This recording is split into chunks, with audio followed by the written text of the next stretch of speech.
مگر جب حقیقی معنی میں پوچھا جائے کس سے عشق کرتے ہو، کون تھے وہ، کہاں سے آئے تھے، کیا کرنے آئے تھے، کیا مقصد تھا، تمہیں کوئی کام دے کے گئے ہیں، تمہارے دل میں کچھ لگا کر گئے ہیں، ان کی کچھ شب و روز کی بات کریں گے اور یہ سمجھنے کی کوشش کریں گے وہ کیا کرنے آئے تھے، ان کے ذمہ کام کیا تھا، ان کی زندگی کا مقصد کیا تھا۔ اب مجھے بتائیں اس آئیڈیل ریپوٹیشن اگر مجھے اور آپ کو حاصل ہو جائے تو ہم کیا کریں گے؟ کچھ اور چاہیے؟ لوگ سچا کہیں، لوگ امین کہیں، لوگ اپنے فیصلے ہم سے کروائیں، مالی طور پہ بھی کوئی پریشانی نہ ہو، اس کی بھی تنگی نہ ہو۔ حضور کے ذہن میں بھی یہ پروسیس کہ جب تک ہم خیر کا کام کریں گے خیر ہوگا، لوگوں کو خیر خود کیوں نہیں پہنچ رہا؟ بھوک ختم کرنا کامیابی ہے، بھوک بڑھانا کامیابی نہیں ہے۔ یعنی ہم کے ہمارے علاقے میں پہلے 100 بھوکے تھے، ہم نے 1 سال بعد ایک بھی نہیں چھوڑا، یہ ہے کامیابی۔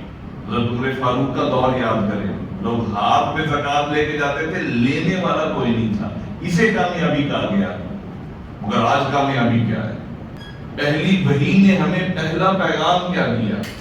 اقرا بسم ربک الذی خلق، یعنی تعلیم کی تعریف بیان کر دی کہ اسلام جو ہماگیر مذہب ہوگا اس کی بنیاد ہوگی پڑھنے پہ، اس کی بنیاد ہوگی تعلیم پر، اور تعلیم کسے کہا جائے گا؟ اقرا بسم ربک الذی خلق، پڑھ اس رب کے نام سے جس نے تجھے تخلیق کیا۔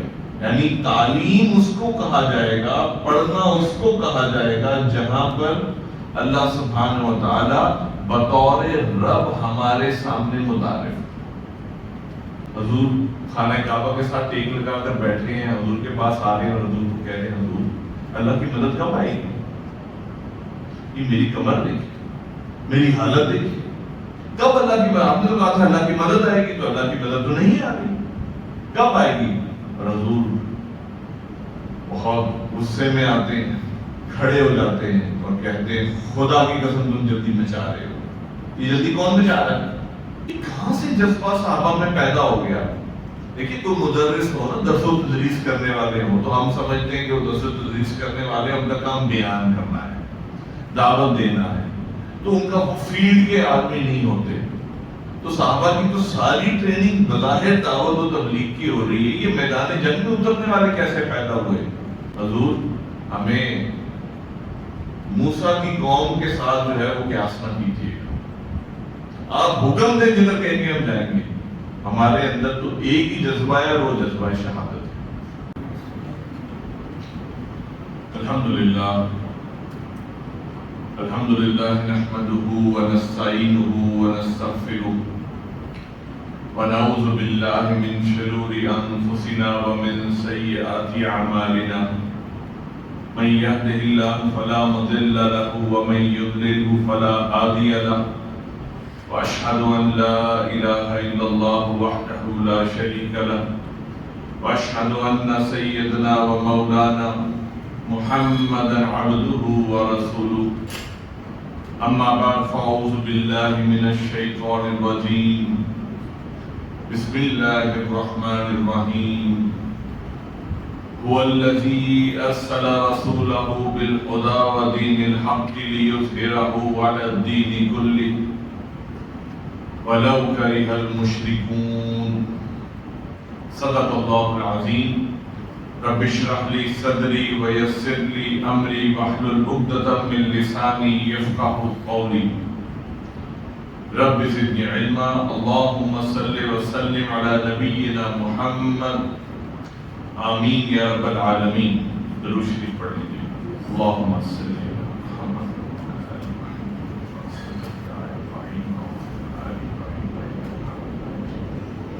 اللہم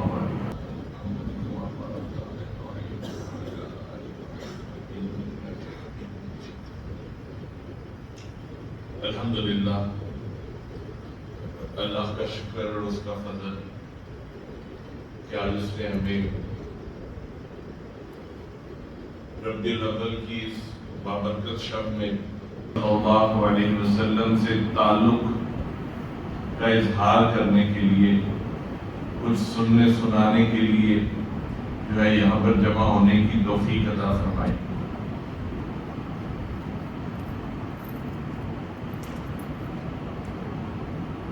ربیع الاول کا مہینہ جیسے ہی اس کی آمد ہوتی ہے،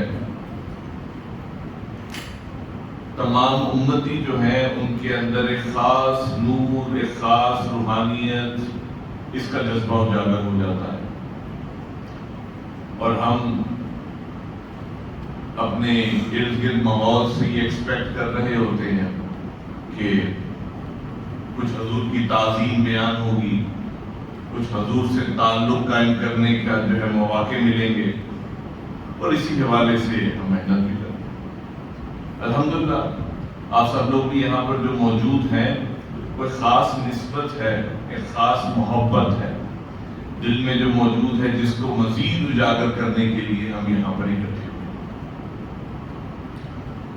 میں اپنی گفتگو کے آغاز میں آپ لوگوں سے 2 عہد لینا چاہوں گا، دیں گے مجھے؟ پہلا عہد آپ سے لینا چاہوں گا کہ آپ جھوٹ نہیں بولیں گے، دیتے ہیں عہد؟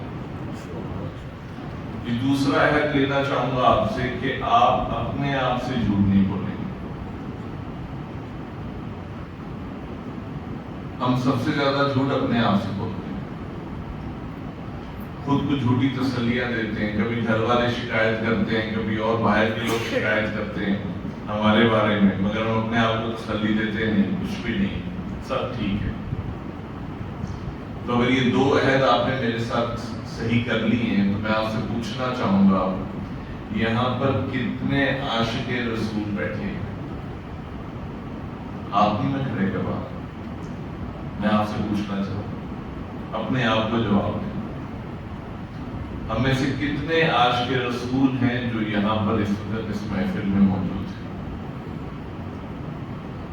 دیکھیں، معاملہ یہ ہے کہ نبی کریم صلی اللہ علیہ وسلم دنیا کی وہ واحد شخصیت ہے جن کے عاشقوں کی تعداد کو اگر گنا جائے تو وہ ختم نہیں ہوگی، مگر جب حقیقی معنی میں پوچھا جائے کس سے عشق کرتے ہو، کون تھے وہ، کہاں سے آئے تھے، کیا کرنے آئے تھے، کیا مقصد تھا، تمہیں کوئی کام دے کے گئے ہیں، تمہارے دل میں کچھ لگا کر گئے ہیں، تو اس حوالے سے ہم دیکھیں گے نبی کریم صلی اللہ علیہ وسلم کے جو عاشق ہیں خاموش نظر آئیں گے۔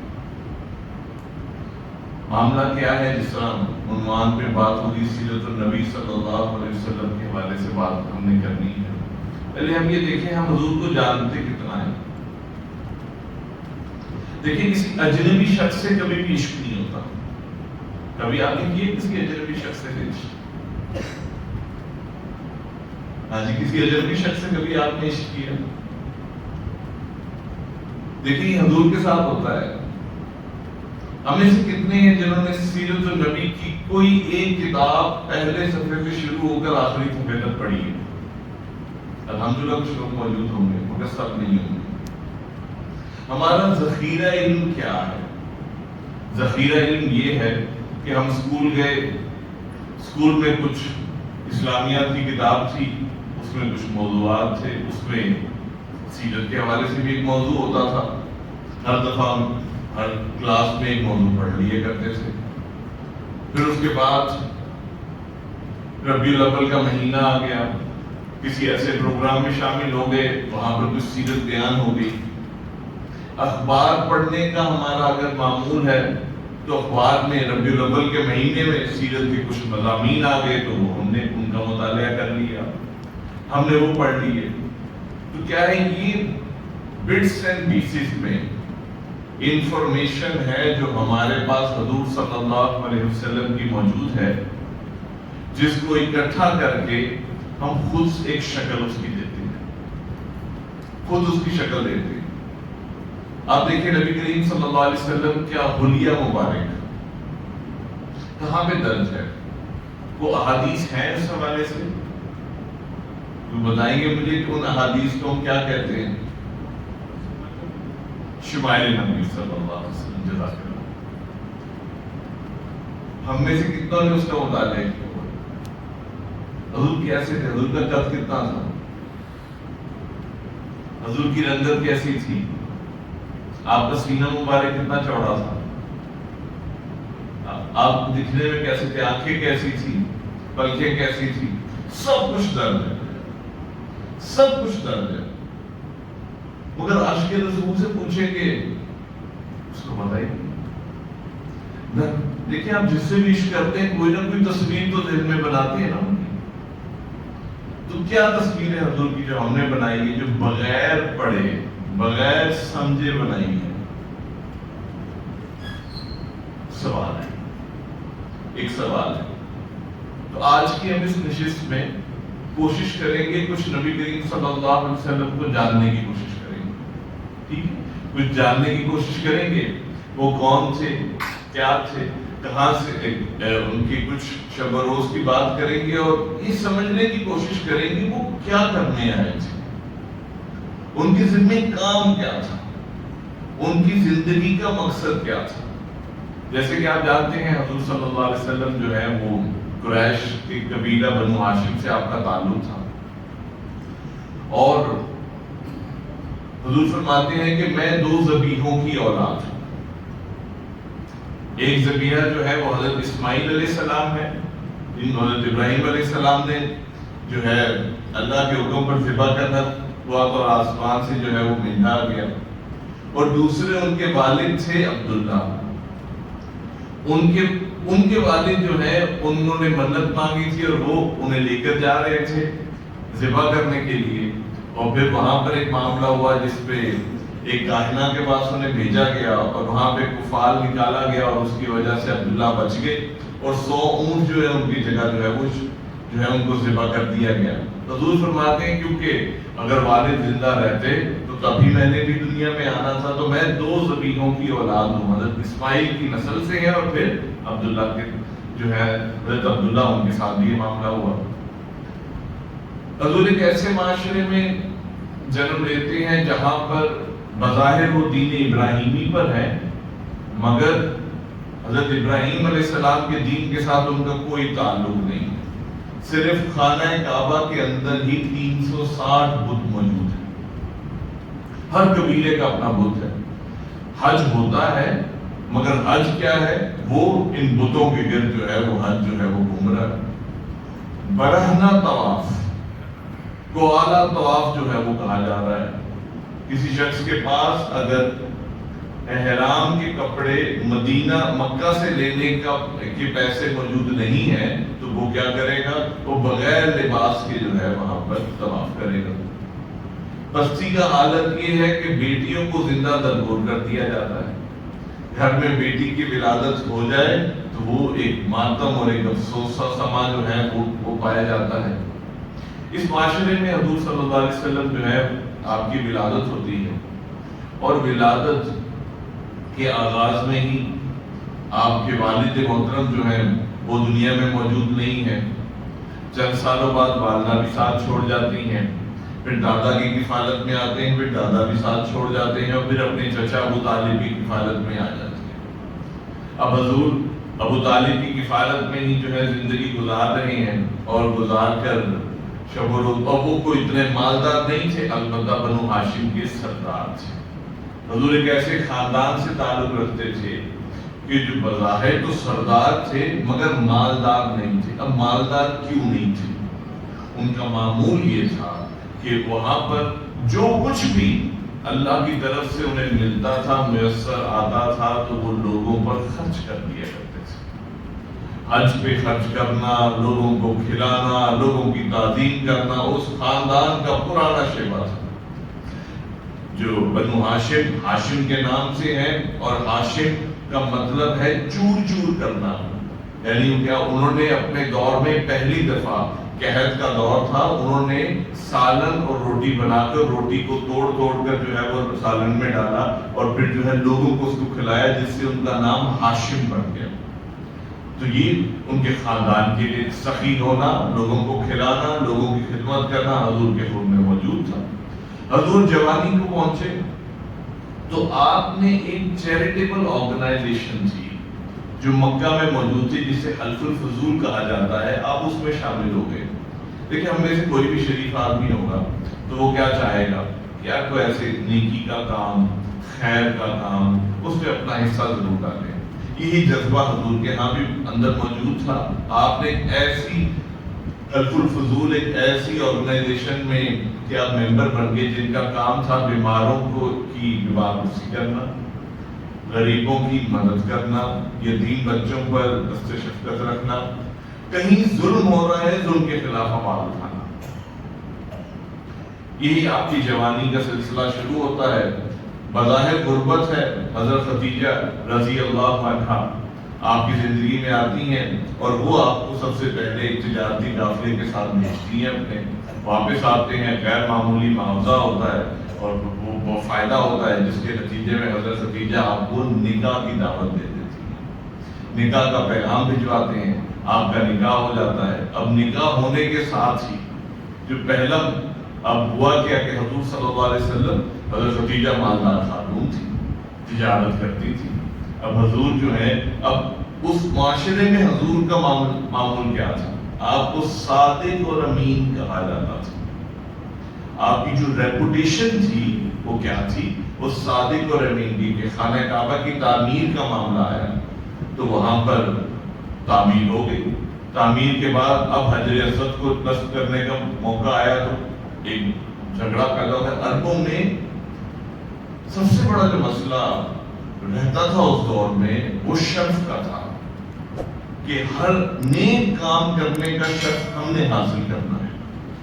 تو نبی کریم صلی اللہ علیہ وسلم بھی اس معاشرے میں اب یہی شرف کے لیے تو حاجیوں کو کھانا کھلانا، حاجیوں کی خدمت کرنا، یہ شرف جو ہے اس کے لیے ہر کوئی آگے۔ اب حجر اسود کو نصب کرنے کا معاملہ آیا، اس درجے اختلاف پیدا ہو گیا کہ یہ محسوس ہوا کہ کہیں یہاں خون ریزی ہونی شروع ہو جائے گی، اتنی خون ریزی ہو جائے گی۔ تو پھر طے ہوا کہ کل صبح جو شخص پہلی خانہ کعبہ میں داخل ہوگا وہ فیصلہ فرما دے گا کہ حجر اسود کس نے نصب کرنا ہے۔ تو پھر نبی کریم صلی اللہ علیہ وسلم جیسے ہی داخل ہوتے ہیں تو سب کہتے ہیں کہ یہ صادق اور امین ہے، جو فیصلہ کریں گے ہمیں قبول ہے۔ اور حضور نے کہا ایک چادر لاؤ، تمام سرداروں کو ان کے گرد جو ہے وہ اکٹھا کیا، کہا چادر کو اٹھاؤ اور اپنے دستے مبارک سے انہوں نے حجر اسود کو نصب کر دیا۔ اب حجر اسود نصب ہو رہا ہے، اب نبی کریم صلی اللہ علیہ وسلم یہ حضور کی ریپوٹیشن موجود تھی۔ پھر ایک معاملہ حضور کا ایسا ہوا کہ حضور نے قافلے کو دیکھا گھر کے اپنے مکہ کے باہر، وہاں پر بچے غریب رو رہے ہیں، کھانے کو رو رہے ہیں، عورتوں کا برا حال۔ تو حضور گھر میں آئے پریشان، حضرت خدیجہ نے پوچھا آپ کیوں پریشان؟ تو نبی کریم صلی اللہ علیہ وسلم نے کہا کہ میرے بچے ہیں، رو رہے ہیں اور عورتوں کا برا حال ہے، پہننے کو کپڑے نہیں ہیں ان کے پاس، میں چاہتا ہوں کہ کچھ مدد کروں مگر میرے پاس کچھ ہے نہیں کہ میں مدد کر سکوں۔ حضرت خدیجہ کو محسوس ہوا کہ حضور میرے مال کو اپنا مال نہیں سمجھتے۔ تمام سرداروں کو بلا لیا، حضور کو بٹھایا اور حضور کے سامنے سارا مال جمع کرنا شروع کیا اور اتنا مال حضور کے سامنے رکھا کہ حضور اس کے پیچھے چھپ گئے۔ کہا آج کے بعد میں اور میرا مال محمد کے صلی اللہ علیہ وسلم۔ تو آپ محسوس کریں حلف الفضول کے ساتھ حضور شامل ہیں، معاشرے میں نیک کام کر رہے ہیں، فائنینشل ایشوز بھی ریزالو ہو گئے ہیں، ریپوٹیشن کی اگر آپ بات کریں تو حضور کو صادق اور امین کہا جا رہا ہے۔ حالانکہ حضور سے ایک لمحے کے لیے بھی کوئی شرک ثابت نہیں ہے، یہاں تک کہ بتوں کے نام پر کھانا ان کے سامنے لایا جاتا تھا تو اس کو چھوڑ دیا کرتے تھے کہ میں لات اور منات کے نام پر کھانا نہیں کھاتا، شرک نہیں کر رہے۔ مگر آپ کی آئیڈیل، اب مجھے بتائیں اس آئیڈیل ریپوٹیشن اگر مجھے اور آپ کو حاصل ہو جائے تو ہم کیا کریں گے؟ کچھ اور چاہیے؟ لوگ سچا کہیں، لوگ امین کہیں، لوگ اپنے فیصلے ہم سے کروائیں، مالی طور پہ بھی کوئی پریشانی نہ ہو، اس کی بھی تنگی نہ ہو۔ اور ہم دیکھتے ہیں کہ حضور صلی اللہ علیہ وسلم ان تمام چیزوں کو چھوڑ کر غار حرا میں جا کر جو ہے وہاں اعتکاف کرنا شروع کر دیا۔ جس شخص کے پاس سب کچھ ہے، عزت ہے، دولت ہے، سب کچھ ہے، ان سب سے کٹ آف ہو کر غار حرا میں کیوں چلا گیا؟ وجہ کیا تھی؟ حضور غور کر رہے تھے۔ حضور کوئی بھی ذہین آدمی، دیکھیں یہاں پر میں آپ کے علاقے میں ایک دسترخوان جو ہے اس کا آغاز کروں کہ روز دوپہر کو میں 50 لوگوں کو کھانا کھلاؤں گا۔ اس کا میں اعلان کروں، آپ میں سے کوئی ساتھی بھی کہیں گے یار ہمارا بھی حصہ ڈال دیں اندر۔ روز ہم 50 لوگوں کو دوپہر کو کھانا کھلا رہے ہیں۔ ایک سال بعد فنڈ بڑھ جاتا ہے، ہم ان 50 کو 200 پہ لے جاتے ہیں۔ اگلے سال فنڈ اور بڑھ جاتا ہے، ہم 500 پہ لے جاتے ہیں۔ 4 سال بعد ہم 1000 لوگوں کو ڈیلی کھانا کھلا رہے ہیں۔ جی کامیابی ہے کہ نہیں؟ کوئی ذہین آدمی پتہ کس طرح سوچے گا؟ ان کے علاقے میں پہلے 20 بھوکے تھے، اگلے سال انہوں نے 200 بھوکے کیے، اس سے اگلے سال اب 500 بھوکے انہوں نے پیدا کیے، اور اب ان کے علاقے میں 1000 بھوکے موجود ہیں۔ تو ہمارا اس خیر کے کام نے بھوک کو بڑھایا، ختم نہیں۔ تو حضور کے ذہن میں بھی ایک پروسیس کی، جب تک ہم خیر کا کام کریں گے خیر ہوگا۔ لوگوں کو خیر خود کیوں نہیں پہنچ رہا؟ بھوک ختم کرنا کامیابی ہے، بھوک بڑھانا کامیابی نہیں ہے۔ یعنی ہم کے ہمارے علاقے میں پہلے 100 بھوکے تھے، ہم نے 1 سال بعد ایک بھی نہیں چھوڑا، یہ ہے کامیابی۔ حضرت عمر فاروق کا دور یاد کریں، لوگ ہاتھ میں زکات لے کے جاتے تھے، لینے والا کوئی نہیں تھا، اسے کامیابی کہا گیا۔ مگر آج کامیابی کیا ہے؟ آج کامیابی یہ ہے کہ جتنی بھوک پیدا کرو تو حضور نے جب اس چیز کو دیکھا کہ ایسا نظام ہونا چاہیے جس کے ذریعے لوگوں کی یہ مسائل حل ہوں، نہ کہ ہم حل کریں گے تو حل ہوں گے، یہ خود بخود حل ہونے چاہیے۔ اور پھر حضور صلی اللہ علیہ وسلم کے غور و فکر اور یہ آپ کا ایک حق اور سچ کی تلاش کا جو سفر تھا، اور پھر پہلی وحی کا آغاز ہوتا ہے۔ حضرت جبریل علیہ السلام غار حرا میں تشریف لاتے ہیں، اور تشریف لا کر اور حضور صلی اللہ علیہ وسلم کو فرماتے ہیں اقرا، پڑھ۔ یعنی آغاز کیا ہوا؟ پہلی وحی نے ہمیں پہلا پیغام کیا دیا؟ اقرا بسم ربک الذی خلق۔ یعنی تعلیم کی تعریف بیان کر دی کہ اسلام جو ہماگیر مذہب ہوگا اس کی بنیاد ہوگی پڑھنے پہ، اس کی بنیاد ہوگی تعلیم پر۔ اور تعلیم کسے کہا جائے گا؟ اقرا بسم ربک الذی خلق، پڑھ اس رب کے نام سے جس نے تجھے تخلیق کیا۔ یعنی تعلیم اس کو کہا جائے گا، پڑھنا اس کو کہا جائے گا جہاں پر اللہ سبحانہ و تعالی بطور رب ہمارے سامنے متعارف۔ یعنی تعلیم اس کو کہا جائے گا کہ جب سائنسدان کوئی تحقیق کرے گا تو اس کے کرنے کے بعد کہے گا الحمدللہ، اللہ کی خاص توفیق سے میں نے یہ کچھ کیا۔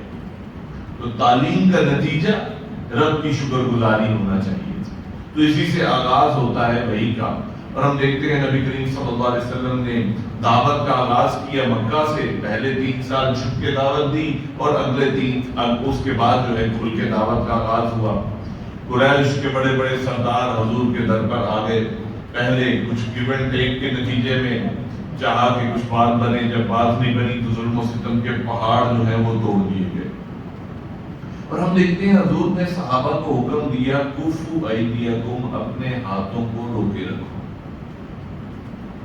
ہم نے ہاتھ نہیں اٹھانے.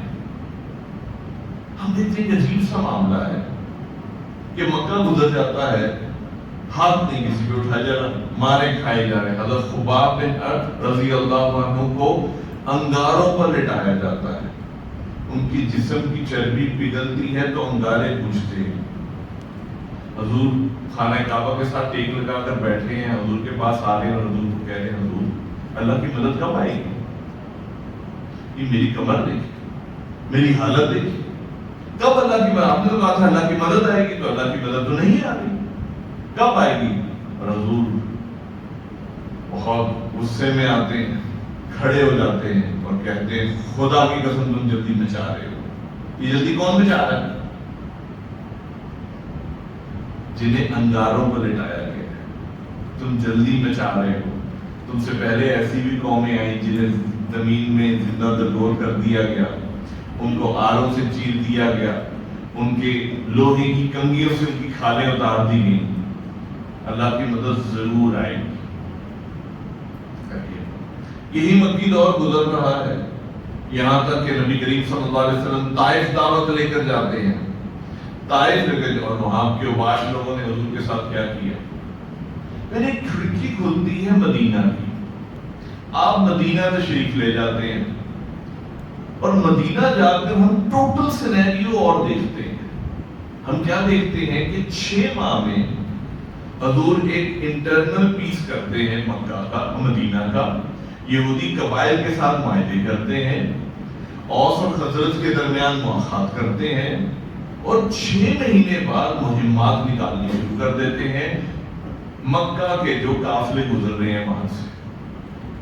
ایک ایسا شخص جس نے سب کو ہاتھ روکنے سے روکا ہوا تھا کہ تم نے ہاتھ نہیں اٹھانا, کوئی جوابی کارروائی نہیں کرنی, صرف ظلم سہنا ہے, جواب نہیں دینا, ایک دم ہم تجارتی قافلوں کے در پہ ہو جاتے ہیں. اور سن 2 ہجری میں 1.5 سال بعد غزوہ بدر ہو رہی ہے. اس سے پہلے 8 مہمات ہیں جو حضور نے بھیجی ہیں. یہ کیا ہوا؟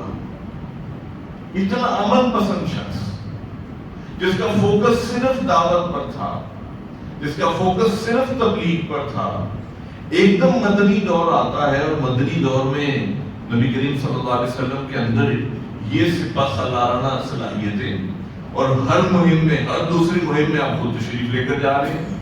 313 ہیں, اور غزوہ بدر میں 1000 کے لشکر سے لڑنے چلے گئے, اور کوئی ساز و سامان بھی نہیں ہے.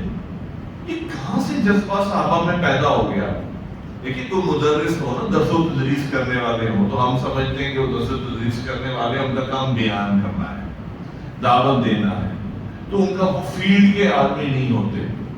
تو صحابہ کی تو ساری ٹریننگ بظاہر دعوت و تبلیغ کی ہو رہی ہے. یہ میدان جنگ میں اترنے والے کیسے پیدا ہوئے؟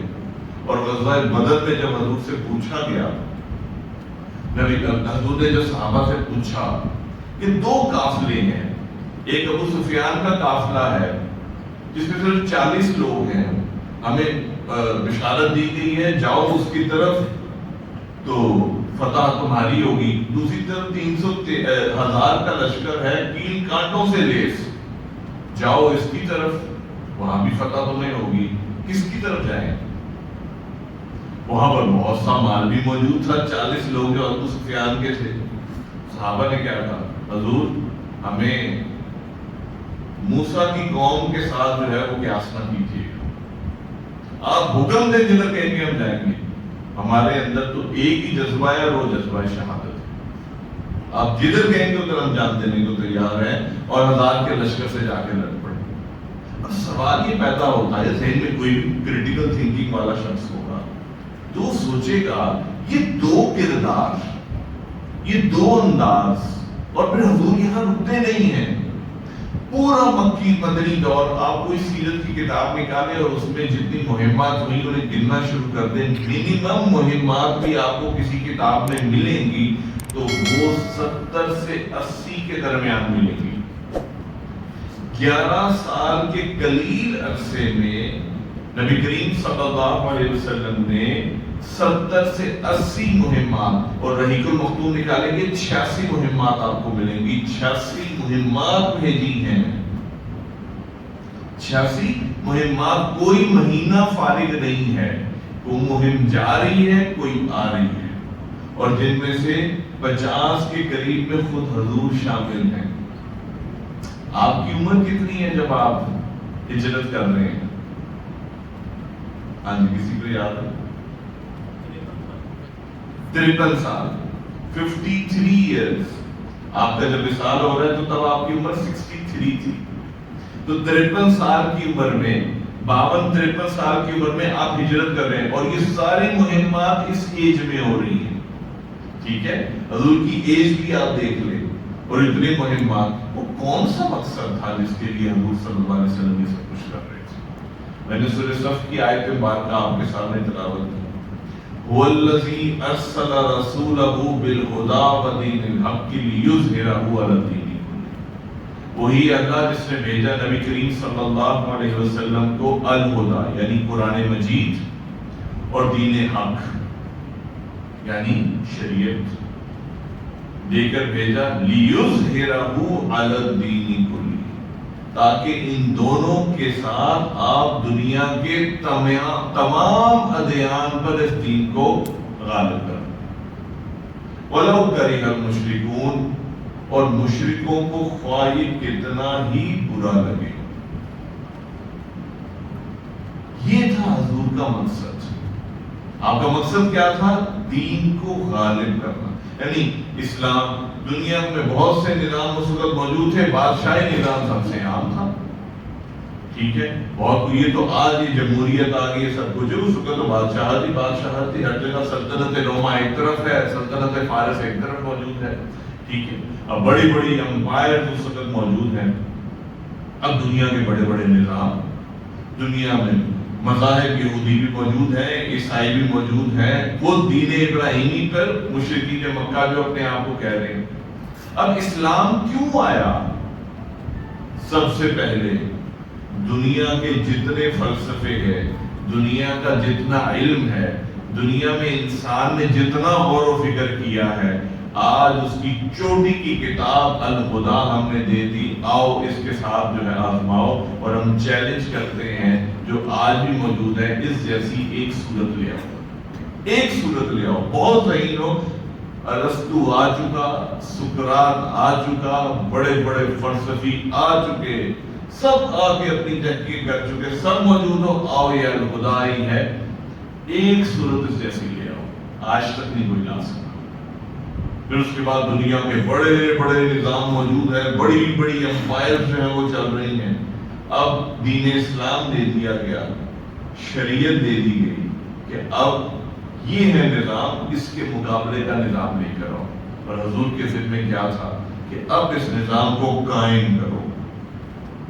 مکی دور ہے، اب نظام قائم کرنے کے لیے طاقت چاہیے، حضور کے پاس طاقت نہیں ہے، بہت کمزور لوگ، شروع میں آنے والے لوگ کون تھے؟ یا غلام تھے یا کمزور لوگ تھے، معاشرے میں جو پسرے تھے، نوجوان تھے، غلام تھے، وہ ایماندارے تھے۔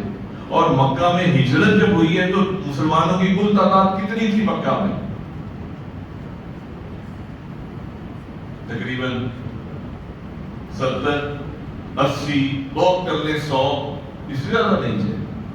تو مدینہ میں جب آئے ہیں تو مدینہ میں طاقت جو ہے مسلمانوں کو ملی، تو پھر اصل وہاں طاقت موجود نہیں تھی، جس کی وجہ سے بنیادی کام دعوت و تبلیغی تھا۔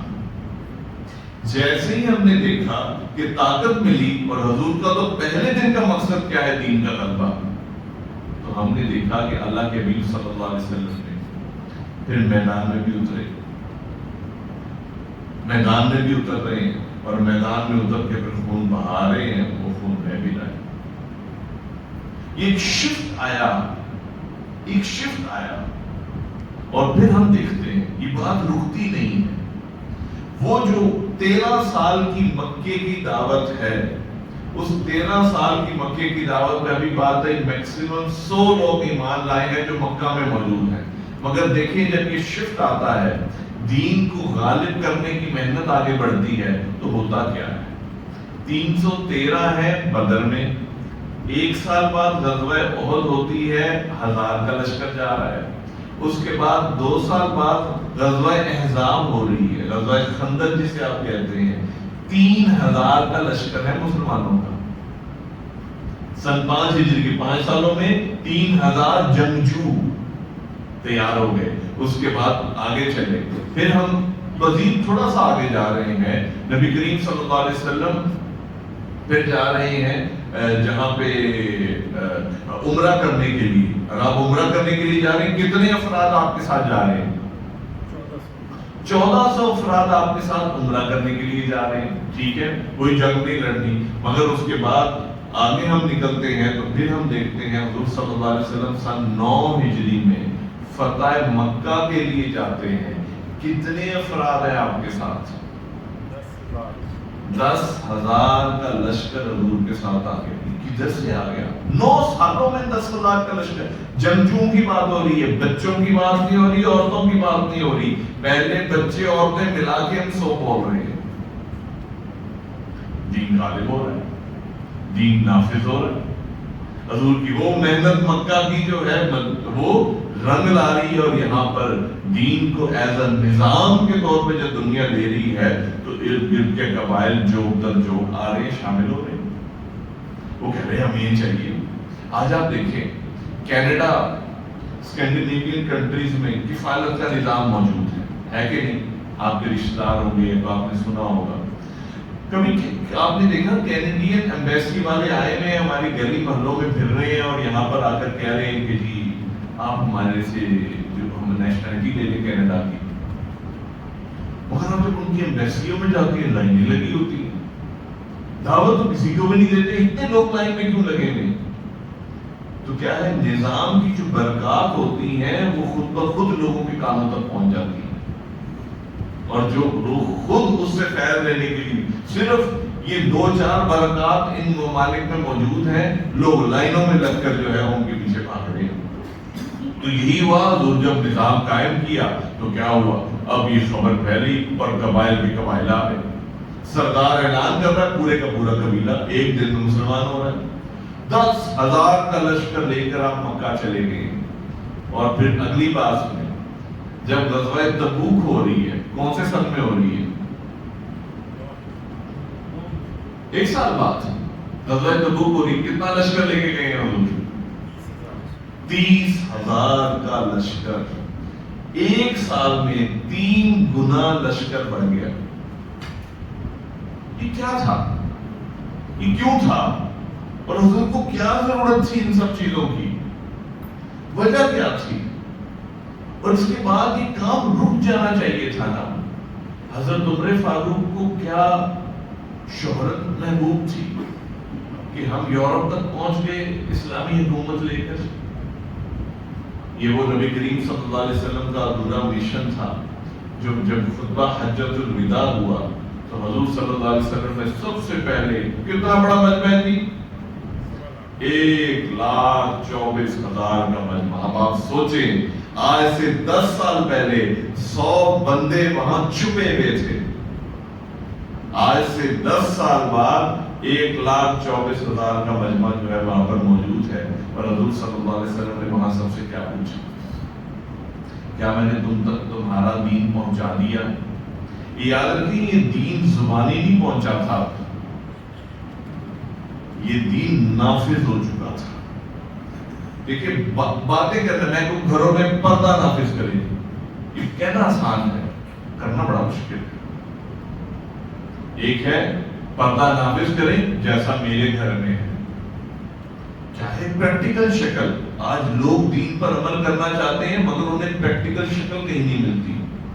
سود سے پاک معیشت بہت اچھا خواب ہے، کیسے ہوگی؟ کوئی کر کے دکھائے نا، اپنا کاروبار خود سود سے پاک کر کے دکھائے اور نمونہ رکھے لوگوں کے آگے، لوگ کیوں نہیں آئیں گے اس کی طرف؟ پریکٹیکل ایگزامپلز موجود نہیں ہوتی معاشرے میں۔ نبی کریم صلی اللہ علیہ وسلم نے صرف درس نہیں دیے، صرف بیانات نہیں دیے، آپ نے دین نافذ کر کے دکھایا۔ آپ نے خود امامت کر کے دکھائی مسجد نبوی کی، آپ خود قاضی بنے، آپ خود والد بنے. آپ نے ایک گھر نہیں چلایا، ہم سے ایک نہیں چلتا. حضور نے کتنے چلائے؟ مدینہ میں ایک وقت میں آپ کے 9 حجرے تھے، ہم سے ایک بیوی نہیں سمجھتی.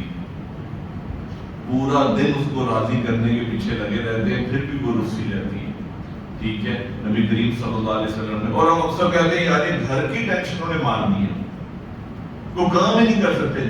9 گھر تھے حضور کے، اور ایسا نہیں تھا کہ وہاں پر امن اور شانتی رہتی تھی. اس درجے معاملات بھی رہے ہیں کہ نبی کریم صلی اللہ علیہ وسلم کو سب سے علیحدگی اختیار کر کے خبر پھیل گئی کہ سب کو طلاق دینے والے ہیں. اس درجے بھی معاملات رہے. ساری ٹینشنیں موجود تھی، سب کچھ موجود تھا، مگر فوکس کیا تھے؟ اللہ کے دین کو غالب کرنا ہے. باقی سارے معاملات چلتے رہے. ان سب چیزوں کو رکھتے ہوئے حضور نے صحابہ سے پوچھا کیا میں نے تم تک تمہارا دین پہنچا دیا؟ کیا جواب ملا؟ آپ نے پہنچا نہیں دیا، پہنچانے کا حق بھی ادا کر دیا. صرف پہنچا نہیں دیا، اسٹیٹمنٹس نہیں دے دی، بلکہ حق بھی ادا کر دیا، نافذ کر کے دکھا دیا، بلکہ اپنا اس راستے میں خون بھی بہا کے ہمیں دکھا دیا.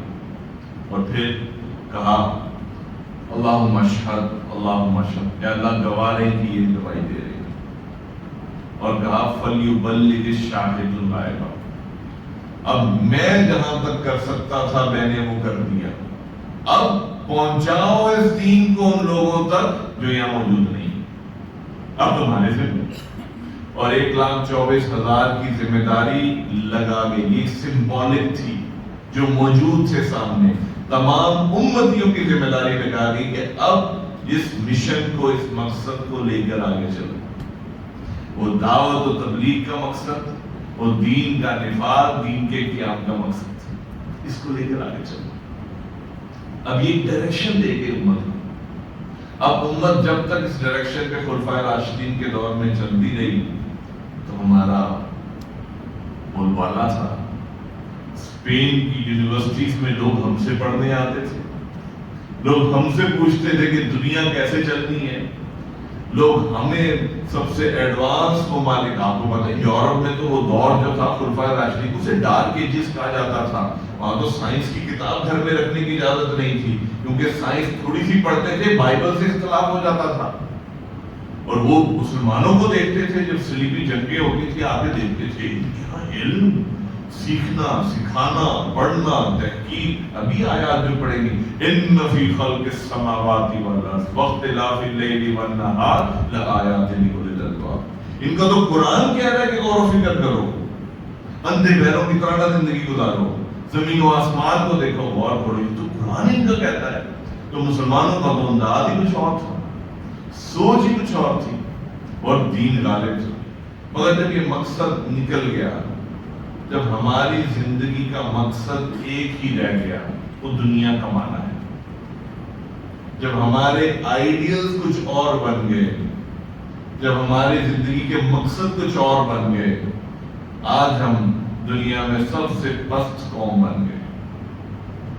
سب اور ہم آج بھی ڈھونڈ رہے ہیں کہ ہم کیسے کامیاب ہوں گے، کون سا پیکج ہے، کون سا طریقہ ہے، کون سا ذہین آدمی ہے جس کو ہم لائیں.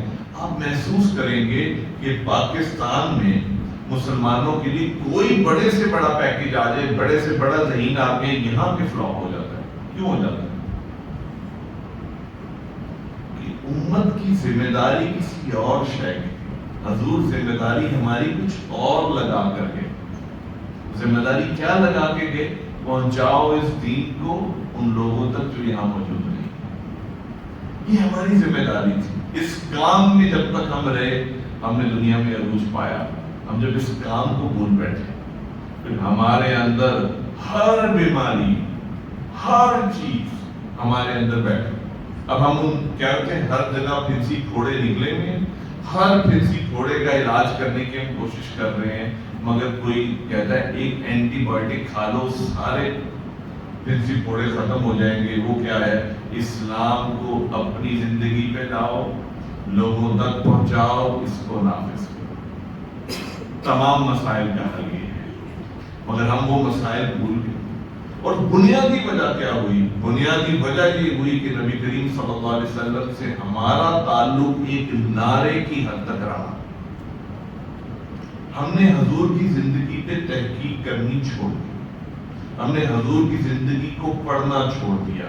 آج کا نوجوان حضور کو ایک تعلیم کے درجے میں بس جانتا ہے، باقی وہ کسی فٹ بالر کے بھی اوپر سے نیچے تک ہر اس کا بچپن سے لے کے بڑھاپے تک کی ساری سٹوریاں اس کو پتا ہے، کہ کریکٹرز کی بھی ساری سٹوریاں پتا ہے، فلمی اداکاروں کی ساری زندگی پتا ہے، ان پہ تقریر کر سکتے ہیں، بول سکتے ہیں. نہیں پتا تو نبی کریم صلی اللہ علیہ وسلم کی زندگی کا نہیں پتا، ہم ان کو نہیں جانتے. تو کیا ہے پھر؟ ہمارے اپنے اپنے آئیڈیلز ہیں. دیکھیں آئیڈیل جو ہوتا ہے، آئیڈیل کچھ کرتا، کچھ درس نہیں دیتا، کچھ بولتا نہیں ہے، وہ ایک طریقہ اختیار کرتے ہیں، لوگ اسے کاپی کرتے ہیں. ٹھیک ہے، فلمی اداکار ہوتے ہیں، وہ سٹائل بناتے ہیں، ان کو کاپی کرنے اور ان کو ان کے مداح، ان سے محبت کرنے والے خود اگلے دن وہی سٹائل بنا رہے ہوتے ہیں. وہ کسی کو کہتے نہیں ہیں. کیوں؟ کیونکہ لوگوں کے دل ان کے ساتھ دھڑکتے. ایک فٹ بالر ہے، پیچھے اپنی کٹ کے جو کچھ نوجوان بھی بیٹھے ہیں، اس لیے میں ذرا ایک فٹ بالر ان کے نام لے رہا ہوں، آج کل بہت ہائپ ہے نا، وہ اپنے پیچھے 10 نمبر لکھتا ہے. بس پوری دنیا میں ہر کوئی 10 نمبر لکھنا شروع کر دیتا ہے. اس میں تو کسی کو نہیں کہا کہ 10 لکھو. کیوں؟ کیونکہ ہم نے ایسا بننا ہے، یہ ہمارے دل میں رہتا ہے. جو دل میں رہتے ہیں ویسا بننے کی انسان کوشش کرتا ہے، اس کی بننے. نبی کریم صلی اللہ علیہ وسلم ہمارے دلوں میں نہیں ہے، نعرے کی حد تک ہیں، مگر امت کے دلوں میں اب حضور صلی اللہ علیہ وسلم سے وہ تعلق موجود نہیں ہے. وہ کیا ہے؟ ایک سمبولک تعلق رہ گیا ہے. تو ضرورت کیا ہے؟ آج ہم یہاں پر موجود ہیں، آج ہم یہاں بیٹھے ہیں، ہم اپنے آپ کو ٹٹولیں، میں اور آپ دیکھیں کہ کیا ہم حضور کے سچے عاشق ہیں. یہ نہ سمجھیے گا کہ میں آپ کو باتیں کر رہا ہوں تو میں شاید میں بھی اسی کیٹیگری سے تعلق رکھتا ہوں، میں بھی آپ ہی کیٹیگری سے تعلق رکھتا ہوں. کہ آیا کہ ہم سوچیں کہ کیا میں جب گھر پہ ہوتا ہوں تو مجھے ذہن میں رہتا ہے کہ حضور گھر پہ کیسے ہوتے تھے. جب میں کسی سے لین دین کرتا ہوں تو کیا میرے ذہن میں آتا ہے حضور لین دین کیسے کرتے تھے. جب میں اپنے بچوں کی تربیت کے لیے آگے بڑھتا ہوں سوچتا ہوں تو حضور نے بچوں کی اپنی تربیت کیسے کی. نبی کریم صلی اللہ علیہ وسلم اپنے پڑوسیوں کے ساتھ کیسے تھے. حضور صلی اللہ علیہ وسلم جو ہے جب معاشرے میں ظلم دیکھتے تھے تو آپ کا رد عمل کیا ہوتا تھا. امر بالمعروف نہی عن المنکر کی ذمہ داری جو امتیوں پر ہے اس کو حضور نے کیسے نبھایا. آپ کی عبادت کیسے تھی، آپ کی نمازیں کیسے تھی، یہ سب ہر میدان میں فوراً دماغ میں چلے حضور اس پہ کیسے کیا کیا کرتے تھے. انشاءاللہ وہ 100 سنتوں والی جو کتاب ملتی ہے نا کبھی ہمیں، وہ اس سے ہمارا دل بھرے گا نہیں کبھی، اس سے آگے چلیں گے، ورنہ وہ بہت بھاری ہے، وہ بہت بھاری کتاب ہے. کیونکہ اندر جذبہ نہیں ہے، اندر محبت نہیں ہے. تو آج اللہ کی خاص توفیق سے، اللہ کے خاص فضل سے ہم یہاں پر جمع ہوئے ہیں. اللہ نے ہمیں ایک موقع دیا اللہ کے گھر میں بیٹھنے کا. اور حضور صلی اللہ علیہ وسلم نے فرمایا جب اللہ کے گھروں میں سے کسی گھر میں لوگ جمع ہوتے ہیں دین سیکھنے سکھانے کے لیے، قرآن سیکھنے سکھانے کے لیے، تو وہاں پر اللہ کی خاص سکین فرشتے اسے ڈھانپ لیتے ہیں اور خاص اللہ کی سکینت نازل ہوتی ہے. اور جب وہ اللہ جب اپنی محفل میں اللہ کا تذکرہ فرماتے ہیں تو اللہ سبحانہ و تعالیٰ اس سے مکرم محفل میں جو ہے ان کا تذکرہ فرماتے ہیں. تو اللہ سبحانہ و تعالیٰ سے دعا ہے کہ اس بابرکت محفل کی برکت سے میرا اور آپ کا حضور سے تعلق جو ہے نئے سرے سے استوار کرنے کی اللہ سبحانہ و تعالیٰ ہمیں توفیق دے. حضور صلی اللہ علیہ وسلم کی سیرت مطہرہ کا خود مطالعہ کرنے کی ہمیں توفیق دے. اس سے اپنا ہمیں مشن، زندگی کا مشن جو ہے اس سے لینے کی توفیق عطا فرمائے. اور پھر آخرت میں جب حضور صلی اللہ علیہ وسلم کا دیدار نصیب ہو تو پھر ہم وہاں پہ سینہ چوڑا کر کے حضور کو فرمائیں کہ حضور جو آپ نے مشن دیا تھا وہی میری زندگی کا مشن تھا، اور حضور صلی اللہ علیہ وسلم بھی فخریہ طور پہ کہیں یہ ہے میرا وہ امتی، یہ ہے وہ جس نے میرے نام کو روشن کیا، یہ ہے جس نے میری سنتوں کو روشن کیا، نہ کہ صرف وہ بیٹھ کے صرف جو ہے وہ ایک نعرے لگانا اور بس ایک شور شرابہ مچانے تک کا ہی کام تھا۔ اللہ سبحانہ وتعالیٰ میری اور آپ کی حفاظت فرمائے اور ہمیں اپنے دین کے راستے میں استقامت نصیب فرمائے۔ وآخر دعوانا ان الحمد للہ رب العالمین۔ جزاک اللہ خیر۔